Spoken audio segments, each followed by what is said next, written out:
Well, the standings in the American Hockey League's North Division, it's all locked up for the Toronto Marlies. They're in third spot. Can't move up, can't move down. And as far as the rest of the combatants are concerned, it's a little tight. The Marlies won't know who they'll face, likely not until the end of the weekend. This is the last weekend of the American Hockey League regular season.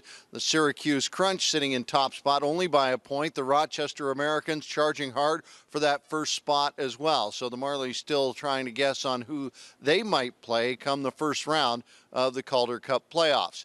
Now below them, a bit of a battle concerning Belleville and Cleveland. Why does that matter to the Toronto Marlies? As I said, they're locked into third spot. It matters because the Belleville Senators and Cleveland both play the Toronto Marlies in their final games. Belleville plays the Marlies twice, once on the road and then once at home. What lineup will they face? And then the Cleveland Monsters face the Marlies the last game of the season. Both teams are wondering which Marlies team they will face. Will it be the team that Sheldon Keefe is trying to rest and maybe get into playoff preparation, or will it be the other team that is trying to win some jobs for next year?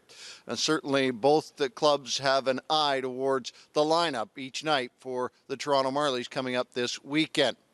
Well, for the Marlies, they've got some folks that are assured of spots in the lineup, and that is because Jeremy Bracco is fighting for the top spot in scoring in the American Hockey League. He battles former Leafs draft pick Carter Verhaeghe, and Jeremy Bracco and Verhaeghe have gone back and forth over the last couple of weeks, so it'll be an interesting as it comes down to the wire. Jeremy Bracco not coming out of the lineup anytime soon, and hopes to be in all three games as he chases down what might be the first scoring title for the Toronto Marlies in Marlies history.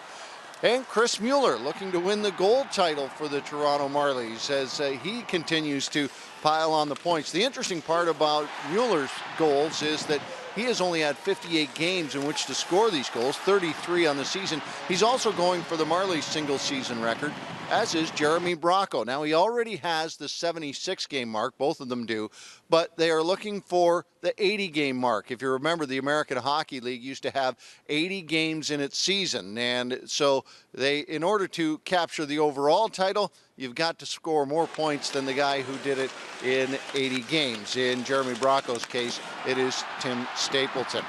Well, the Toronto Marlies will not have an Ironman this year, a healthy scratch by choice. The other night in Binghamton, Josh Juris says he was the only one that could have got to 76. Now the last player to do that for the Toronto Marlies in his rookie season, Connor Brown.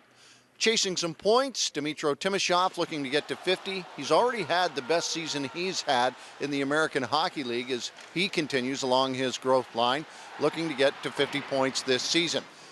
And as far as goals are concerned, Pierre Engvall a couple away from 20, and Michael Carcone one away from 20.